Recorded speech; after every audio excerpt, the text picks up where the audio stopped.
એક બાજુ સરકાર સ્ત્રી સશક્તિકરણના સૂત્રો પુકારે છે અને બીજી બાજુ સરકારની જ હોસ્પિટલોમાં સ્ત્રીઓની આબરૂઓના લીરે લીરા ઉડે છે.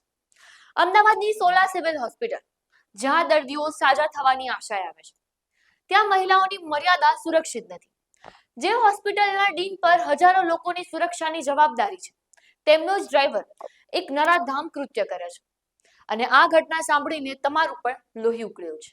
જી હા, સોલા સિવિલના એક્સ-રે વિભાગમાં સારવાર માટે આવતી અસહ્ય મહિલાઓના છુપી રીતે વિડીયો ઉતારવાનું એક ઘૃણાસ્પદ નેટવર્ક ઝડપાયું છે અને આ પાપ કરનાર બીજું કોઈ નહીં પણ ડીન ઓફિસનો ડ્રાઈવર, જે કર્મચારીને લોકોની સેવામાં મદદરૂપ થવા માટે રાખવામાં આવ્યો હતો, તે નરાધામ મહિલાઓનો પીછો કરતો હતો અને એક્સ-રે વિભાગ જેવી જગ્યાએ જ્યાં મહિલાઓ સૌથી વધુ સુરક્ષિત અનુભવતી હોય, ત્યાં જઈને આ વિકૃત માણસ છુપી રીતે વાંધાજનક વિડીયો બનાવતો હતો.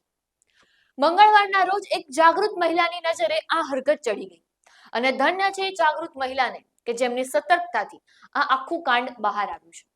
જો એ મહિલાએ હિંમત ન બતાવી હોત તો આ પાપી આજે ખબર નહીં કેટલી બહેન દીકરીઓની મર્યાદાઓ સાથે ખિલવાડ કરી ગયો હોત.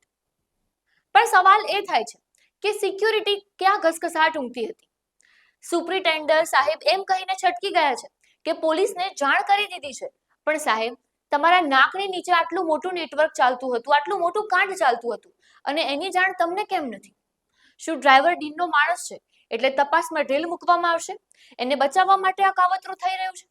અને આરોપીના મોબાઈલમાંથી અનેક મહિલાઓના વિડીયો પણ મળી આવ્યા છે અને ખબર નથી કે આ પાપ કેટલા સમયથી ચાલતું હશે અને કોને બચાવવાની કોશિશ થઈ રહી છે.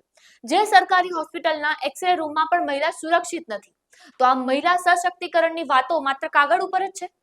તમારું શું માનવું છે આ વિશે કોમેન્ટ બોક્સમાં જરૂરથી જણાવજો અને આવી જ અપડેટ માટે લલકાર ન્યૂઝને લાઈક, શેર અને ફોલો જરૂરથી કરજો.